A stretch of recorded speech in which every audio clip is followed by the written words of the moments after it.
ನಮಸ್ಕಾರ, ನೀವು ನೋಡ್ತಾ ಇದ್ದೀರಾ ನ್ಯೂಸ್ ಫಸ್ಟ್. ಬೆಂಗಳೂರು ಫಸ್ಟ್ಗೆ ಸ್ವಾಗತ. ನಾನು ವಿದ್ಯಶ್ರೀ. ಮೊದಲಿಗೆ ಹೆಡ್ಲೈನ್ಸ್. ಪರಿಶುದ್ಧ ಕೆಎಂಎಫ್ ನಂದಿನಿ ತುಪ್ಪ ಕಲಬೆರಕೆ ಪ್ರಕರಣ. ಕೊನೆಗೂ ಈ ಜಾಲದ ಕಿಂಗ್ ಪಿನ್ ದಂಪತಿ ಬಂಧನ.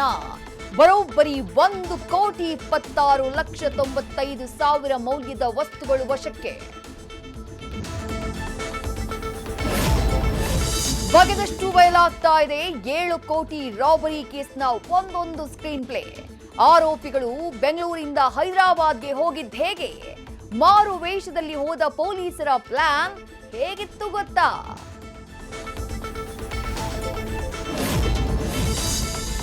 ಪರಪ್ಪನ ಅಗ್ರಹಾರ ಜೈಲಿನಲ್ಲಿ ದರ್ಶನ್ 100 ಡೇಸ್. ಡಿ ಗ್ಯಾಂಗ್ಗೆ ಸದ್ಯಕ್ಕಿಲ್ಲ ಬಿಡುಗಡೆಯ ಭಾಗ್ಯ. ಕೇಸ್ನ ಟ್ರಯಲ್ ಇನ್ನೂ ಶುರುವಾಗದ ಹಿನ್ನೆಲೆ ಜೈಲೇ ಗತಿ. ಪರಪ್ಪನ ಅಗ್ರಹಾರ ಜೈಲಿನ ಕೈದಿಗಳಿಂದಾನೇ ತಯಾರಾಗ್ತಿದ್ಯಂತೆ ವೈನ್. ಜೈಲಿನ ಕ್ಯಾಂಟೀನ್ಗೆ ಬರೋ ಹಣ್ಣುಗಳಿಂದ ಮದ್ಯ ತಯಾರಿಸಿ ಸೇಲ್. ಬೆಂಗಳೂರಿನ ಪರಪ್ಪನ ಅಗ್ರಹಾರ ಜೈಲು ಆಗ್ತಿದ್ಯಾ ಮದ್ಯದ ಅಡ್ಡೆ.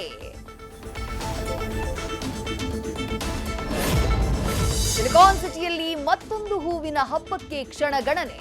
ಲಾಲ್ ಬಾಗ್ ಮಾದರಿಯಲ್ಲೇ ಕಬ್ಬನ್ ಪಾರ್ಕ್ನಲ್ಲೂ ಫ್ಲವರ್ ಶೋ. ಕನ್ನಡ ರಾಜ್ಯೋತ್ಸವ, ಮಕ್ಕಳ ದಿನಾಚರಣೆ, ಡಬಲ್ ಥೀಮ್ನಲ್ಲಿ ಕಲರ್ಫುಲ್ ಹೂವಿನ ಉತ್ಸವ.